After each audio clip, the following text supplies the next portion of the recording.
So excellent wife Aishwarya. And మీరు ఇందాక చూశారు ట్రైలర్లో. సో వెంకటేష్ గారిని బాగా ఇంగ్లీష్లో మాట్లాడినప్పుడు గట్టిగా పీకేది తెలుగులో మాట్లాడు అని. సో అలా ఆయన్ని చాలా చాలా బాగా టార్చర్ పెట్టింది. సో అలాగే మాజీ ప్రేయస్ల మీనాక్షి.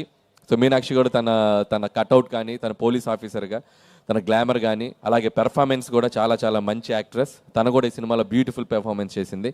అండ్ వాళ్ళిద్దరు కూడా నా బెస్ట్ విషెస్ చెప్తున్నాను. అండ్ అలాగే మా విక్టరీ వెంకటేష్ గారు. సో వెంకటేష్ గారి గురించి ఎన్నిసార్లు చెప్పినా ఒకటే మాట, సో మా వెంకీ మామ, మీ అందరికీ నచ్చే వెంకీ మామ. సో సినిమా కోసం ప్రాణం పెట్టేస్తారు.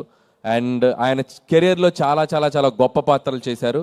అండ్ ఖచ్చితంగా ఈ సినిమాలో ఈ పాత్ర చాలా డిఫరెంట్గా ఉండబోతుంది. చాలా అద్భుతంగా పెర్ఫామ్ చేశారు. అండ్ ఇందా చెప్పారు కదా, ప్రతి సినిమాకు ముందు టీజర్ ఉన్నట్టు ప్రతి మగాడి లైఫ్లో ఎక్కడో చోట లవర్ ఉంటుందని. సో ఇది చాలా ఉన్నాయి సినిమాలో.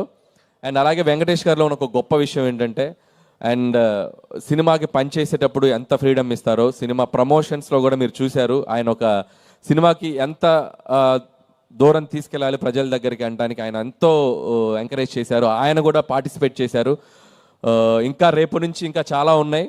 సో మిమ్మల్ని అందరినీ ఎంటర్టైన్ చేయడానికి ప్రమోషన్స్లో కూడా చాలా చాలా ఎనర్జెటిక్గా మీ అందరి ముందుకు వచ్చారు వెంకటేష్ గారు. Thank you so much.